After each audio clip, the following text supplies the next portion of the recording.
교회가 아니라 하나님의 교회라는 거, 여러분 이거 계속 경험해야 될 뿐만 아니라 계속 고백해야 될 뿐만 아니라 또 계속 경험해야 되는데요.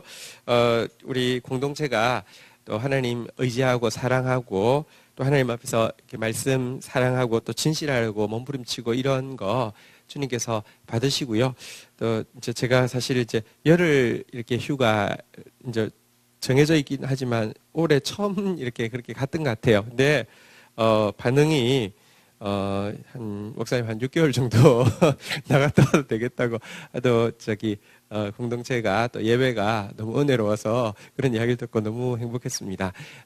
왜냐고 하면 이 교회는요 진짜 주님의 몸이고요, 주님의 교회입니다. 그리고 또 함께 진실하게 한 마음으로 여러분 설교자가 설교를 하는 것도 있지만 그것도 중요하죠. 그러나 성도들이 진실한 마음으로 하나님의 말씀을 신뢰하고 기대하는 거, 이게 같이 가야 되는 것인데요. 우리 공동체가 다시 한번 따르겠습니다. 우리는 주의 교회입니다.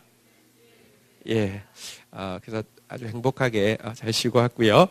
또 뿐만 아니라 주의 교회가 되면 주님의 뜻은 반드시 이루어집니다.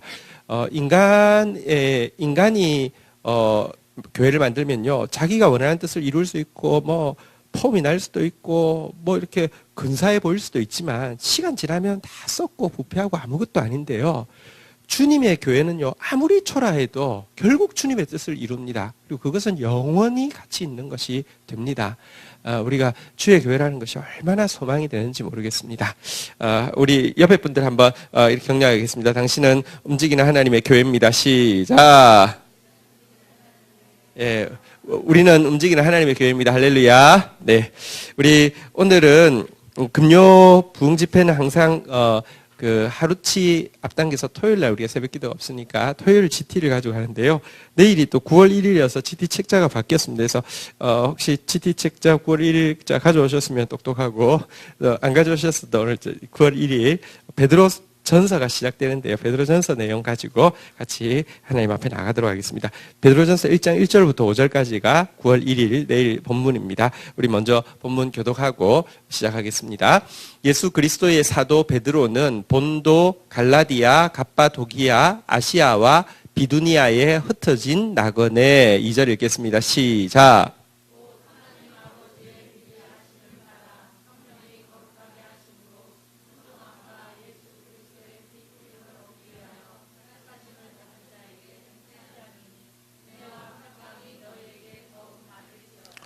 우리 주 예수 그리스도의 아버지 하나님을 찬송하리로다. 그의 많으신 긍휼대로 예수 그리스도를 죽은 자 가운데서 부활하게 하심으로 말미암아 우리를 거듭나게 하사 산 소망이 있게 하시며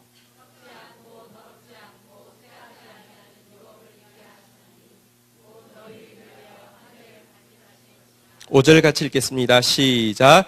너희는 말세에 나타나기로 예비하신 구원을 얻기 위하여 믿음으로 말미암아 하나님의 능력으로 보호하심을 받았느니라. 아멘. 네. 이 베드로 전서 베드로가 썼죠. 근데 베드로는 사실은 학문이 없는 사람인데요.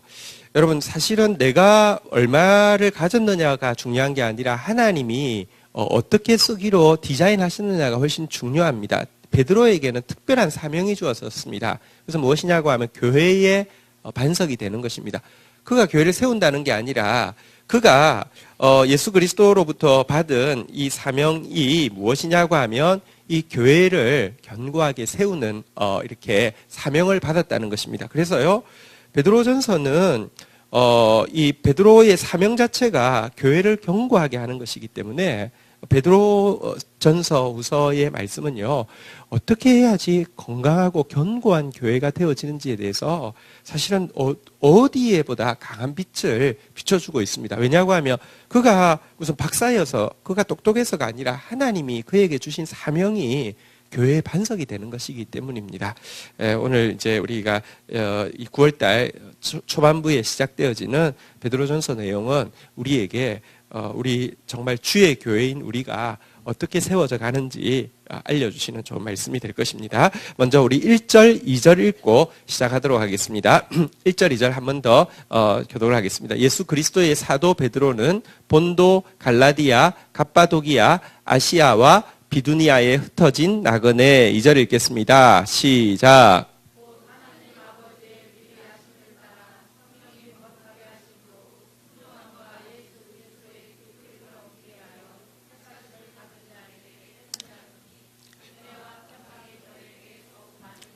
자, 여기서요, 2절에 보니까 한번 따라하겠습니다. 택하심을 받은 자들에게. 자, 여기서는 2절에 있는데요. 원어에는 1절에 있거든요. 여기서 이제, 우리 1절만 한 번 더 읽는데, 한번 저를 따라하겠습니다. 한번 따라하겠습니다. 예수 그리스도의 사도 베드로는 택하심을 받은 자들, 곧 본도, 갈라디아, 갑바도기아, 아시아와 비두니아에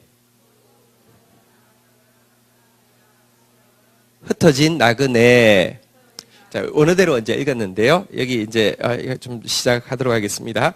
자, 베드로가 지금 편지를 보내고 있는 수신자들은 누구냐고 하면, 그러니까 본도, 갈라디아, 갑바도기아, 아시아, 비두니아에 원어대로 하면 택하심을 받고 나서 흩어져 있는 나그네들에게 내가 지금 편지를 한다. 이렇게 이야기를 하고 있습니다. 한번 따라하겠습니다. 택하심을 받았습니다.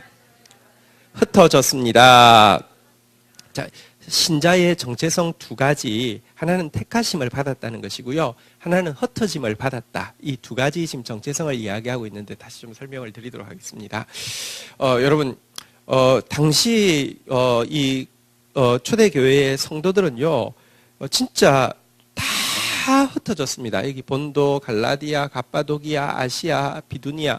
왜냐하면 박해가 너무 심해서요, 유대 땅에 있을 수가 없었었고요.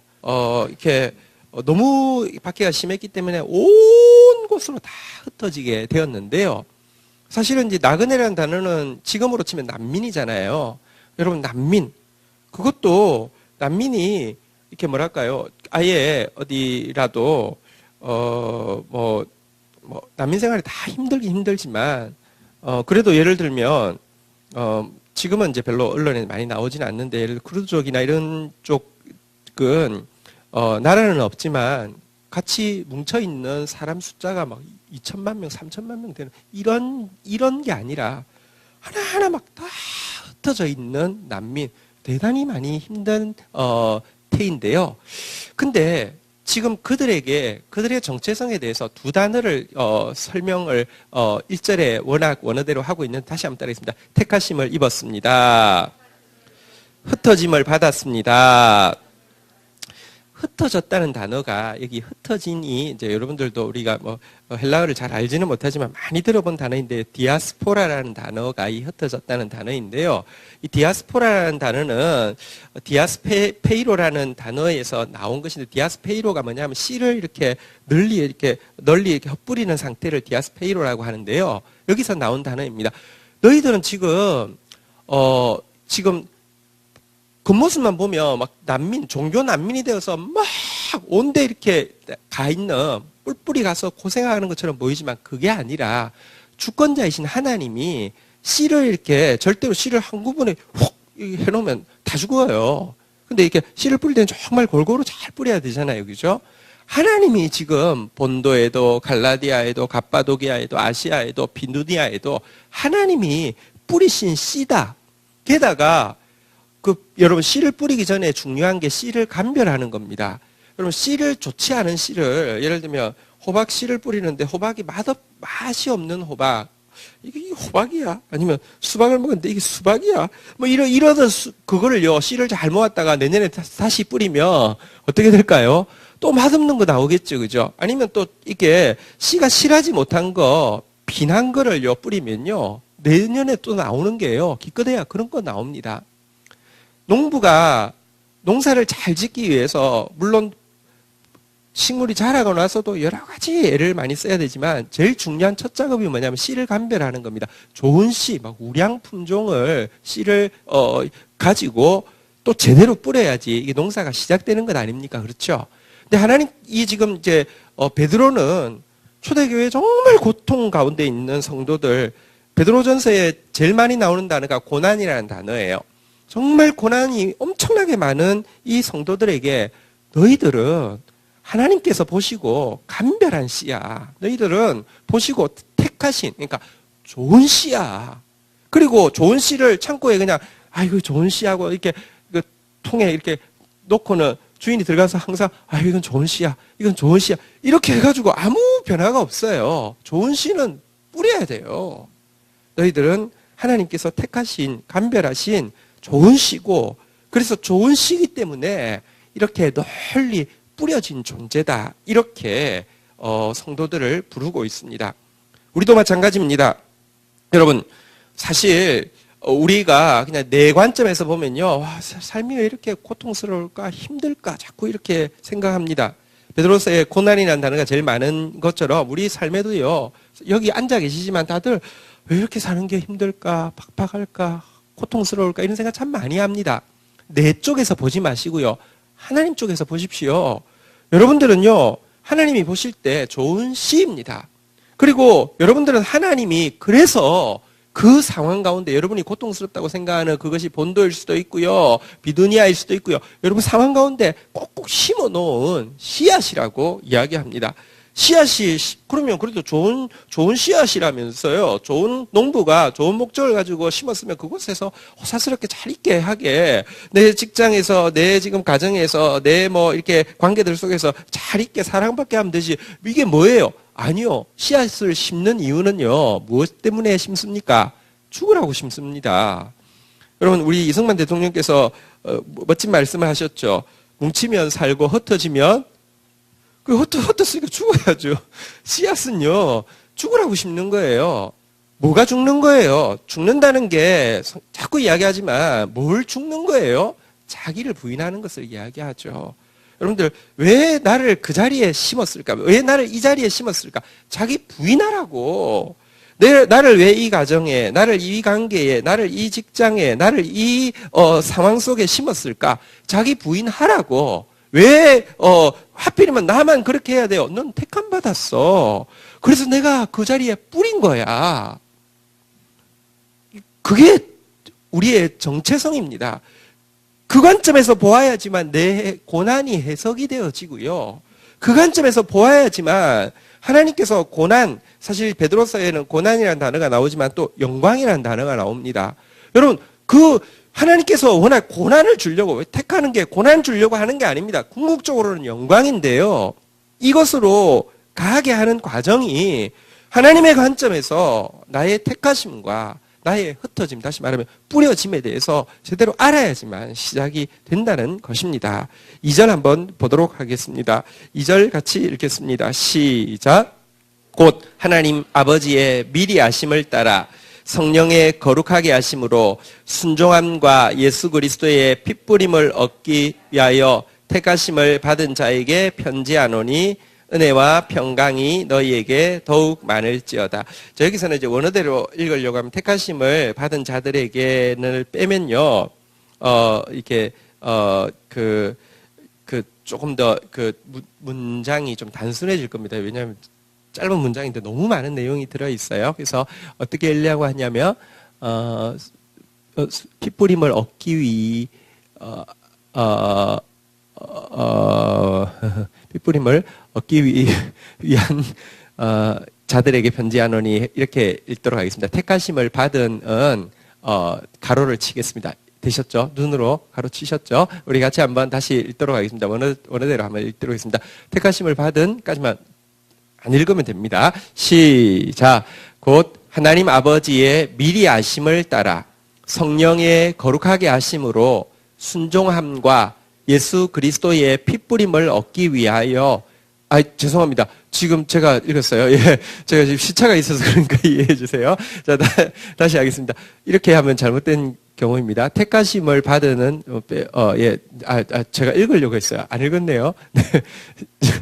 죄송합니다. 다시 읽겠습니다. 시작. 곧 하나님 아버지의 미리 아심을 따라 성령의 거룩하심으로 순종함과 예수 그리스도의 핏부림을 얻기 위한, 자들에게 편지하노니 은혜와 평강이 너희에게 더욱 많을지어다. 자, 그런데 한번 보세요. 하나님이 나를 좋은 씨앗이라고 택했다고, 하나님이 나를 좋은 씨앗이라고 생각하고 뿌렸다고. 아, 그래, 좋아. 근데 야, 그러면 내가 열매를 맺어야 되는데, 내가 금메달 따야 되는데 어떻게 하지? 여러분, 걱정하지 않으셔도 되는데요. 지금 다시 보십시오. 내가 어쨌든 내가 지금 이 자리는 하나님이 지금 심으신 자리야. 왜 나예요? 넌 택함 받았어. 그거 좋은데 그 다음부터 또 내가 다 하려고 해도요, 대단히 부담스럽습니다. 근데요, 한번 따라하겠습니다. 미리 아심을 따라. 이걸 예정이라고 하는데요. 여러분, 하나님은 여러분들, 제가 나아갈 길을 저 잘 모릅니다. 한 가지 아는 것은 내가 해가지고는 안 된다는 거는 확실히 느껴져요. 계속 느껴져요. 끊임없이 느껴져요. 근데 내가 나아갈 길의 끝을 잘 알지 못해요. 근데 한 가지 여러분 믿으셔도 되는 것은 하나님은 미리 다 알고 계십니다. 알고 계신 분이 택하셨다는 사실을 여러분 믿어야 합니다. 이게 예정이고요. 근데 하나님이 미리 아신 것은, 예를 들면 이제 시제로 치면 약간 과거라고 치십시다. 한번 따라하겠습니다. 성령의 거룩하게 하심으로 예정이 있을 뿐만 아니라 거룩하게 하시는 성령의 역사를 성화라고 하는데, 성화의 역사가 계속 우리와 함께 하고 있습니다. 나를 뿌려놓고 나서는 하나님이 방치하는 게 아니라 뿌리기 전에 결과, 맺을 풍성한 열매에 대해서 다 아셨었고, 뿐만 아니라 그 일이 이루어져 가는 과정을 성령께서 끊임없이 개입하고 계신다. 거룩하게 하기 위해서 개입하고 계신다라고 이야기하고 있습니다. 나라는 한 사람의 인생을요, 택하시고 뿌리시는 이 일 앞에 예정이 감싸고 있고 성화가 또 감싸서 결국은 열매 맺게 하신다, 이렇게 이야기하고 있는데요. 자, 그런데 또 중간에 또 두 가지 단어가 나옵니다. 한번 따라하겠습니다. 순종함과 핏뿌림을 얻기 위하여. 자, 그런데 하나님께서 다시 이야기합니다. 택하시고 뿌리셨어요. 이것이 열매 맺게 하기 위해서 예정하시고요. 이것이 열매 맺게 하기 위해서요, 성화를 이루어 가시는 이 모든 과정을 하는데, 이 하나님의 과정 속에서 내가 해야 될 일은 두 가지가 있는데요. 다시 한번 따라하겠습니다. 순종함, 핏뿌림. 이 두 가지를 위해서 지금 내가 뿌려진 것이고, 이 두 가지를 위해서 내가 지금 택하심을 받았고, 예정을 따라서 성화의 역사, 성령의 역사를 따라서 보호를 받고 있다고 이야기하고 있는데, 자, 우리가 뿌려진 이유가, 물론 열매를 많이 맺게 하기 위함입니다. 그런데 사실은 열매는 별로 생각하지 않아도 됩니다. 이 씨앗이요, 내가 1000배를 맺어야 되는데, 아니면 서원기도 합니다. 하나님, 저는 10,000배를 맺게 해주시옵소서. 주여 10,000배 할 필요 없습니다. 잘만 주고 지고 나면 자기 속에 있는 생명력만큼 열매 맺게 되어 있습니다. 사실은요, 정확한 것은 내가 열매 맺는 게 목적이 아니라 나의 목적은 딱 두 가지만 하면 됩니다. 열매 맺는 것은 열매를 얼마나 맺을 것인지는, 또 어떤 열매를 맺을 것인지도요, 다 하나님께 있습니다. 내가 신경 써야 될 것은요, 내가 이 세상을 살아가면서 신경 써야 될 건 딱 두 가지밖에 없습니다. 다시 따라하겠습니다. 순종함, 핏뿌림. 이 두 가지를 설명하겠습니다. 내가 이 세상 살아가면서 해야 될 거 하나, 순종함입니다. 하나님 말씀에 순종하는 것입니다. 자아를 부인하라고 하실 때 또 순종하는 것입니다. 자아를 부인하라는 게, 다시 이야기합니다. 우리가 착각하면 안 됩니다. 자학하라는 거 아닙니다. 무조건 이렇게 의기소침해하라는 뜻도 아닙니다. 무조건 그냥 저 못해요 이렇게 이야기하라는 뜻도 아닙니다. 하나님이 말씀하세요. 지금은 너 부인해야 돼. 지금 네 생각, 네 의견이 아니라 하나님의 이대로, 이 말씀의 뜻대로 따라야 돼, 이렇게 알려주시는 때에 여러분, 그때 순종하면 되는 겁니다. 우리가 할 일은 순종하는 겁니다. 순종하고. 근데 순종이요, 정말 어렵습니다. 그래서 순종을 배우고. 여러분, 이게 또 순종하려고 하면 듣지 않으면 순종 못 합니다. 안 들리면 안 들리는데 순종하는 것은요, 성격이 그냥 굽신굽신하는 것이거나 그냥 사람에게 워낙에 잘해주는 사람인 것입니다. 들려야 순종할 수 있습니다. 순종하고 순종을 배우고 순종하기 위해서 말씀을 듣고 이게 우리가 해야 될 일입니다. 그런데 순종함이라는 한 가지 단어로 규정하지 않고 다시 한번 따라하겠습니다. 핏부림을 얻기 위하여. 핏부림은 뭐냐고 하면 그 속죄 제사를 이야기를 합니다. 보십시오. 내가 순종함을 위해서 택함을 받았고 뿌림을 받았습니다. 순종함을 위해서 예정하셨고 성령께서 계속 도와주고 계십니다. 게다가 내가 순종했습니다. 그러면 핏부림을 안 받아도 되는 것 아닙니까? 여러분, 구약을 우리가 어렵긴 하지만 구약을 보면 계속 나타나는 것 중에 하나가 이런 것이 있습니다. 예를 들면 나실인, 우리 이제 일반 성도들 입장에서 한번 보십시다. 나실인 서원을 했습니다. 내가 정말 어떤 기간 동안을 하나님 앞에서 정말 내가 성결하게 주님 뜻대로 살겠습니다. 그리고 나실인 그 기간에 정말 서원을 충실하게 지킨 사람, 만약에 서원을 지키지 못하면 다시 시작해야 합니다. 근데 어쨌든 서원을 충실하게 다 지켰습니다. 그러면 하나님 앞에 서원을 다 지키고 다시 말하면 순종을 철저히 하고 나면 하나님 앞에 뭘 드리면 되겠습니까? 일단 다 지키겠으니까 감사하는 것은 감사할 수 있겠죠. 그죠? 근데 여러분, 서원을 다 지키고 나서 반드시 드려야 될 게 뭐냐고 하면 속죄 제사입니다. 핏부림을 받아야 합니다. 아니, 내가 남들이 안 하는 특별한 헌신을 스스로 자원해서 했고 그 기간을 잘 지켰습니다. 그러면 사실은 나 정도 되면 참 좀 엘리트 신자야.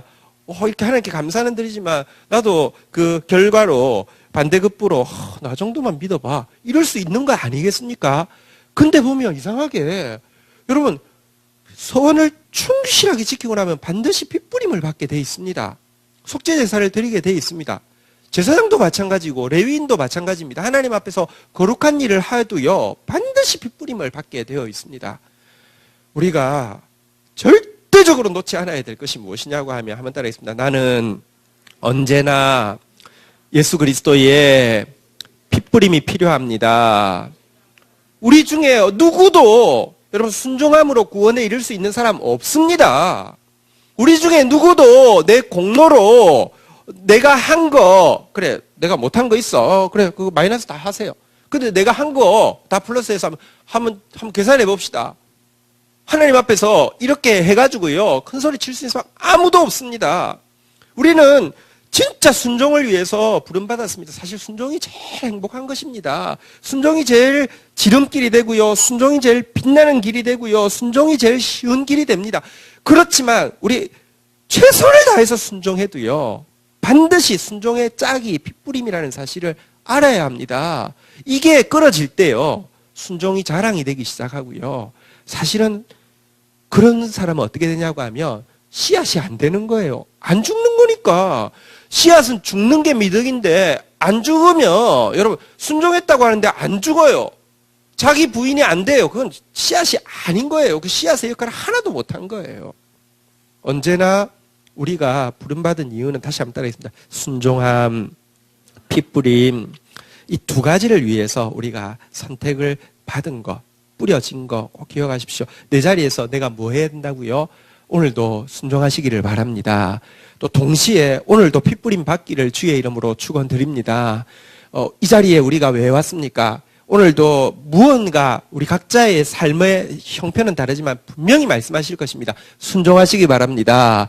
또 오늘도 우리는요, 내가 알든 모르든 사실은 또 어떠면 내가 이미 알고 나는 이것은 하나님 앞에 용서받기를 포기할 정도로 좌절감 가지고 있는 문제일 수도 있습니다. 괜찮습니다. 주님 앞에 나오신 이유는요, 주님께서 다함 없는 핏부림을 주시기 위해서 여러분을 부르신 것입니다. 여러분이 주권자가 아니라 주님이 주권자이십니다. 핏부림을 얻게 하기 위해서 여러분을 부르셨고요. 한번 따라하겠습니다. 은혜와 평강이 더욱 많을지어다. 여러분에게 평화를 주시기 위해서, 여러분에게 은혜를 주시기 위해서 우리를 그렇게 부르셨습니다. 얼마나 감사한지 모르겠습니다. 자신을 바라보면요, 자꾸 좌절이 됩니다. 이래서 어떻게 될까? 상황을 바라보도요, 너무 척박합니다. 이렇게 힘들어서 어떻게 할까? 하나님을 바라보십시오. 예정 다 아시는 분이 성령으로 감싸시면서 우리를 택하여 뿌리셨고요. 우리가 할 일은요, 한 걸음 순종하는 것이고 또 하루 핏부림 받는 것입니다. 그러고 나면요, 여러분 이 과정을 통해서 우리가 자아만 죽어지고 나면 아신 주님의 뜻대로 열매는 더욱 많아지게 되어 있습니다. 당신의 말씀은 반드시 이루어지게 되어 있습니다. 여러분, 제가 서두에도 이야기했지만 많은 교회들이 주님의 교회가 아니라 주님의 이름을 빙자한 자기 교회가 될 때가 많습니다. 목사가 혹은 성도의 이기심이 합쳐진 이런 형태의 교회가 많습니다. 자기들이 원하는 뜻, 자기들이 좋아하는 것이 이루어지는 것처럼 보일 수 있습니다. 아무것도 아닙니다. 그러나 진짜 초라해도 괜찮습니다. 진짜 약해도 괜찮습니다. 분명히 주님이 택하셨고, 분명히 주님이 흩으셨고, 분명히 주님이 아시고, 분명히 성령이 돕고 계신 상태에서 한 걸음만 순종하면, 하루만 핏부림 받고 가면요, 그래서 내가 자아가 죽어지고 주의 말씀이 살아나게 되면요, 한번 따라하겠습니다. 더욱 많을지어다. 주의 뜻은, 열매는 반드시 맺히게 되어 있는 것입니다. 자, 3절부터 다시 이렇게 우리 교회인 우리에게 설명하고 있습니다. 3절 한번 보도록 하겠습니다. 같이 한번 읽겠습니다. 시작. 우리 주 예수 그리스도의 아버지 하나님을 찬송하리로다. 그의 많으신 긍휼대로 예수 그리스도를 죽은 자 가운데서 부활하게 하심으로 말미암아 우리를, 한번 따라하겠습니다. 하나님을 찬송하리로다. 그의 많은 긍휼대로 산 소망이 있게 하시며, 중간에 이제 많은 단어들이 있는데 이렇게 이제 핵심 단어들을 다시 읽었습니다. 여러분 지금 참 디아스포라 크리스찬들 초대 교회에 얼마나 힘들었는지는 그 옛날에 혹시 제가 보여드린 영상 기억하십니까? 뭐 사자 그 밥이 되게 하기 위해서 그때도 베드로도 있었고요. 그런 과정을 베드로는 계속 봤었습니다. 그 성도들인데 진짜 고통스러웠는데요. 그들과 함께 시작이 뭐냐고 하면 이제 본론이 시작되는 3절에서 다시 한번 따라하겠습니다. 하나님을 찬송하리로다. 하나님 찬송하고 있습니다. 왜 찬송하느냐? 여기 보니까요. 한번 따라하겠습니다. 그의 많으신 긍휼대로, 근거이죠. 자, 이게 근거인데요. 한번 따라하겠습니다. 산 소망이 있게 하시며, 우리에게는 산 소망이 있다고 이야기합니다. 그리고 이 소망은요, 내가 뭔가를 잘해서, 내가 뭔가 뒤에다가 히든 카드를 든든한 거를 숨겨둬서가 아니라 주님의 긍휼 때문에 산 소망이 있다. 이렇게 지금 이야기하면서 그것 때문에 하나님 찬송한다. 이렇게 이야기하는데요. 자, 하나님께서 우리에게 주신 이 그 산 소망이 무엇일까요? 다시 한번 보도록 하겠습니다. 그의 많으신 긍휼대로 예수 그리스도를 죽은 자 가운데서 부활하게 하심으로 말미암아 우리를 거듭나게 하사. 한번 보십시오.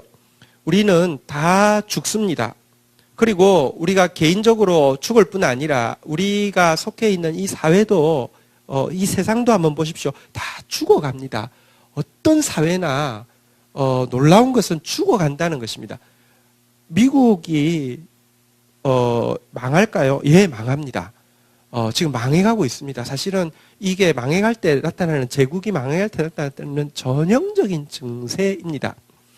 어떤 사회도, 어떤 세상도 아무리 뭐 정치가 깨끗하고 경제가 뭐 공정하고 뭐 이렇다 할지라도요, 어떤 사회도 죽고요, 어떤 개인도 죽습니다. 소망이 진짜, 이건 소망이야, 이거는 후회하지 않을 소망이야 할 소망은 세상에 존재하지 않습니다.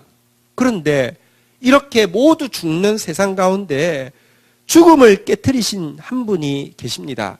예수 그리스도. 예수 그리스도께서 죽음에서 부활하셨습니다. 이것이 우리에게 산 소망이 되어집니다. 여러분, 그리고 이 예수 그리스도의 부활은 단지 나도 죽고 나면 부활할 수 있겠구나 하는 정도의 소망이 아닙니다. 우리 4절 한번 보도록 하겠습니다. 같이 한번 읽도록 하겠습니다. 읽겠습니다. 시작. 썩지 않고 더럽지 않고 새하지 않은 유업을 있게 하시나니 곧 너희를 위하여 하늘에 간직하신 것이라. 여러분, 개인이 죽지만 이런 죽어가는 개인이 속해 있는 사회에서요. 그들의 지식이 아무리 대단해도, 그들의 뭐 능력이 아무리 대단해도요, 그들의 인격이나 도덕이나 뭐 제도가 아무리 그래도요, 정말 비천하기 그지없습니다. 모든 세상은 진짜 비천하기 그지없습니다. 예술은 참 아름답죠. 인생은 짧고 예술은 길다, 이런 이야기가 있죠. 예술은 참 아름답습니다. 근데 홍정길 목사님이 그 예술적으로 대단히 식견이 높으십니다. 홍 목사님하고 여행을 같이 할 때 그런 이야기를 하더라고요. 예술이 극치에 이르게 될 때 어떻게 되냐고 하면, 어떤 이제 그 사조가 있잖아요. 그러니까 그 예술도 이제 어떤 기간을 막 휩쓰는, 예를 들면 인상주의가 휩쓸 때가 막 있고 막 이런 시기 있잖아요. 그죠? 이 예술이 가다가 이게 새로운 사조가 생기고요. 막 피크를 치고, 피크를 탁 치면은 나타나는 증세가 뭐냐고 하면요. 갑자기 모든 작품들이 쓰레기가 된다는 겁니다. 해봤는데 별거 없더라는 거예요. 그러니까 사람들이 그냥 실망이 되니까 예술가들이 그냥 막 끓이는 거예요. 그래서 이게 무슨 쓰레기 같은 작품이 나오면 그게 지금 딱 극치 딱 지나고 그러고 나서는 소멸한다는 거예요. 그럼 또 이러다가 또 다시 막 뭔가 이렇게 막 마음을 빼앗기는, 막 가슴을 뜨겁게 하는 뭔가가 있죠. 다시 막 쏟아가서 막 점점 발전하다가 끝까지 딱 가보면요, 갑자기 쓰레기가 된다는 거예요. 개인도 그렇고 사회도 그렇고요, 다 진짜 소망 둘 게 없습니다. 별것 없습니다.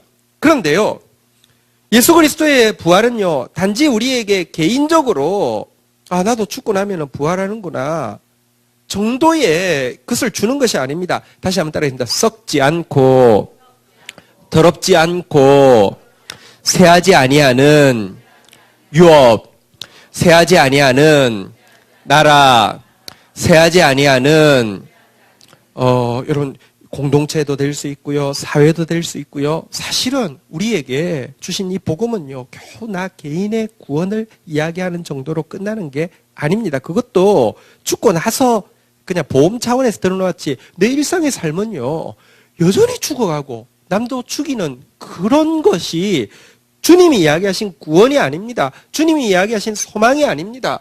씨앗은요, 죽지만 죽고 나면 반드시, 우리도 압니다, 죽고 나면 반드시 열매를 풍성하게 맺는 것 아닙니까? 우리의 주님께서 주신 소망이라, 나 개인이요, 죽고 나서 겨우 살아날지도 몰라, 부활할지도 몰라, 그러니까 열심히 그냥 보험 들어는 셈 치고 속는 셈 치고, 그게 구원이 아니라, 여러분, 지금도 살아서도요, 내가 매일 순종함으로, 핏부림으로 오늘도 자기를 부인하고 나아갈 때 생명의 열매들을 보게 하는 것일 뿐만 아니라, 개인을 넘어서 썩지 않고 더럽지 않고 새하지 아니하는 나라, 하나님 나라를, 이 세상이 아니라 하나님 나라를 유업으로 있게 하는 이 소망을 하나님께서 우리에게 주셨다는 것입니다. 이것 때문에 즐거워한다고 이야기하고 있습니다.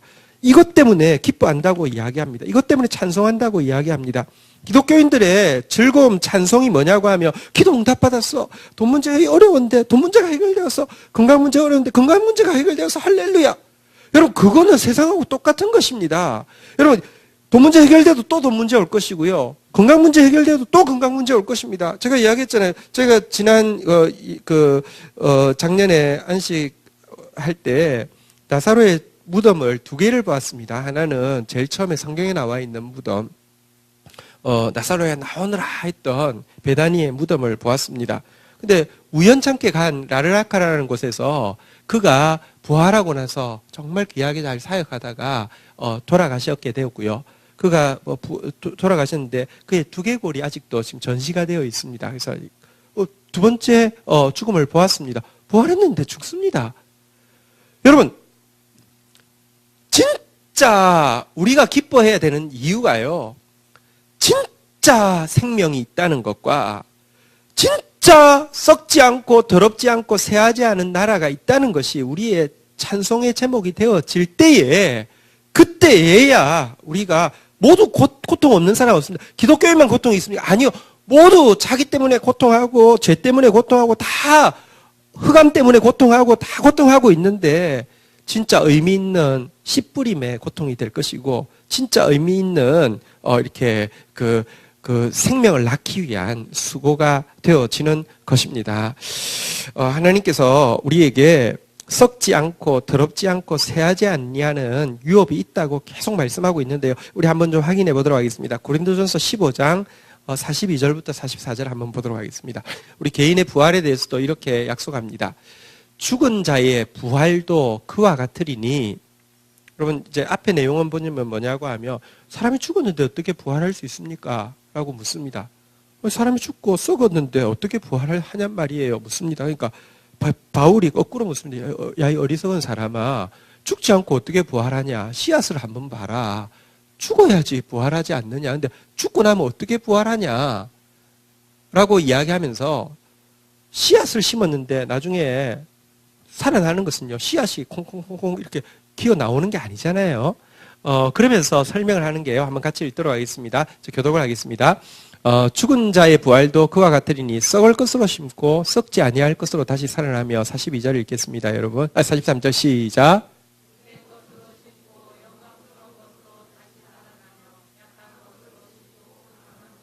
44절 같이 읽겠습니다. 시작.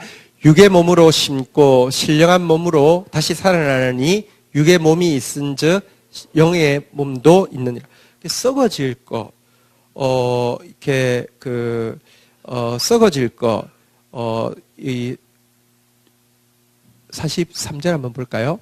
욕된 거, 약한 거, 그리고 육의 것으로 심지만 썩지 아니할 것, 영광스러운 것, 강한 것, 그리고 영의 몸으로 부활하게 된다. 이렇게 우리에게 약속하고 있습니다.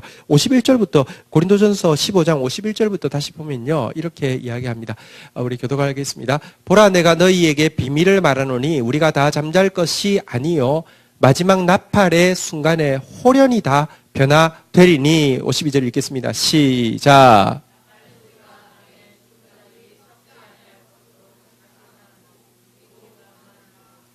그러면서요, 53절부터 쭉 내용해 보면요, 이 썩을 것이 반드시 썩지 아니함을 입겠고, 이 죽을 것이 죽지 아니함을 입으리로다. 이 썩을 것이 썩지 아니함을 입고, 이 죽을 것이 죽지 아니함을 입을 때에 사망이 삼키고 이기리라 기록된 말씀이 이루어지리라. 55절 또 보면요, 사망아 너의 승리가 어디 있느냐? 사망아 내가 쏘는 것이 어디 있느냐? 사망이 쏘는 것은 죄요, 죄의 권능은 율법이라. 이렇게 이야기하고 나서요, 우리 같이 한번 57절, 58절 같이 읽도록 하겠습니다. 시작. 우리 주 예수 그리스도로 말미암아 우리에게 승리를 주시는 하나님께 감사하노니, 그러므로 내 사랑하는 형제들아, 견실하여 흔들리지 말고 항상 주의 일에 더욱 힘쓰는 자들이 되라. 이는 너희 수고가 주 안에서 헛되지 않은 줄 알미라. 우리 개인적으로도요, 썩지 않고 새하지 않고 더럽지 않은 부활을 경험하게 될 것인데요, 뿐만 아니라 썩지 않고 더럽지 않고 새하지 않은 나라를 하나님께서 이 세상 가운데 이루시는데 우리를 뿌려진 씨앗으로 사용하신다고 이야기하고 있는 것입니다. 그런 이상을 위해서 희생하는 사람들이, 헌신하는 사람들이 많습니다. 너무 귀하다고 생각합니다. 하나님 주신 마음이라고 생각합니다. 그러나 대부분의 이상들은 결국 나중 되면 이상하게 다 변하게 됩니다. 인간에게서 나온 것이 산소망이 되지 않습니다. 진짜 우리가 가지고 있는 복음에는 산소망이 있습니다. 그리고 이 소망을요, 다시 한번 따라하겠습니다. 그의 많으신 긍휼대로 내가 이 소망을 발견하게 되고, 내가 이 소망에 수고하게 된 것이 내가 똑똑해서나 내가 가능성이 있어서가 아니라, 내가 진짜 좋은 씨가 이어서가 아니라요, 주님의 긍휼 때문에 좋게 보아주시고 좋게 사용해 주시기 때문이지, 정말 우리가 자격 있지 않습니다. 우리야말로 하나님 나라, 애들이요, 제일 부모가 많이 하는 말이 뭡니까? 그거 지지. 근데 애들 기가 막히게 지지는 너무 잘 찾아가요. 너무 잘 찾아가요, 진짜. 그 소파 밑에 그렇게 더러운 게 있었는지 몰라도 반드시 찾아내요. 우리가 보면요, 제일 좋아하는 게 뭐냐고 하면요, 한번 따라하겠습니다. 썩을 거, 더러운 거, 시드는 거, 이런 거 진짜 좋아해요. 나부터 그거 제일 좋아해요. 그런 우리를요, 굳이 택해가지고, 굳이, 이렇게 뿌려가지고, 성령께서 도와주시고 말씀으로 계속 순종하라고 계속 이렇게 하시고 또 실패했을 때마다 피를 뿌려주셔서 결국은 그런 사람, 그런 나라 세우게 하시는 것 100% 주의 긍휼입니다. 자, 우리 5절 마지막 절 같이 읽도록 하겠습니다. 같이 읽겠습니다. 시작. 너희는 말세에 나타내기로 예비하신 구원을 얻기 위하여 믿음으로 말미암아 하나님의 능력으로 보호하심을 받았느니라. 한번 따라하겠습니다. 구원을 얻기 위하여 믿음으로 말미암아 능력으로 보호하심을 받았느니라. 여러분, 우리의 신앙의 목적은 이 구원, 말세에 나타내기로 예비하신 이 구원을 얻는 것에 있습니다. 신앙의 목적은요, 이 세상에서 내가 뭔가 원했던 게 이루어지는 게 아닙니다. 기도했더니 다 됐어. 그거 아닙니다. 말세에 나타나기로 예비하신 그 구원, 썩지 않고 더럽지 않고 새하지 않는 내 개인의 부활뿐만 아니라 썩지 않고 더럽지 않고 새하지 않는 그런 나라를 상속하게 되고 그런 나라를 함께 다스리게 되는 것, 이게 우리의 목표입니다. 이게 구원입니다. 이게 목적입니다. 신자의 목적이 이것입니다. 구원. 자, 그런데요, 이 구원에 이르게 하기 위하여서 여러분, 우리가 이 구원을 우리 힘으로 이렇게 지킬 수 없는데 한번 따라하겠습니다. 하나님의 능력으로 보호하심을 받았느니라. 걱정할 필요가 없습니다. 걱정은 그냥 하나님께 던져버리시면 됩니다. 왜냐고 하면 여러분, 주권자는 주님이십니다. 하나님의 능력으로 이 구원을 위해서 보호하시는데요. 그런데 그럼 내가 할 일이 아무것도 없느냐? 그게 아닙니다. 하나님은 보호하시는데 내가 하나님과 화합하는, 이 화답하는, 이 주고받는, 교통하는 방법이 하나 있는데 여기 중요한 단어가 나오지 한번 따라하겠습니다. 믿음으로 말미암아. 자, 믿음으로 말미암아서 바로 이 구원을 계속 소망하게 됩니다. 믿음이 없으면 웃기는 소리 하고 있네. 세상 뭐 사람 살다 죽는 거지 뭐. 그냥 다들 사는 대로 사는 거지 뭐. 이렇게 되는 것이고요. 믿음이 있으면요, 썩지 않고 새하지 않고 더럽지 않은 그 나라에 대해서 자꾸 꿈꾸게 되고요.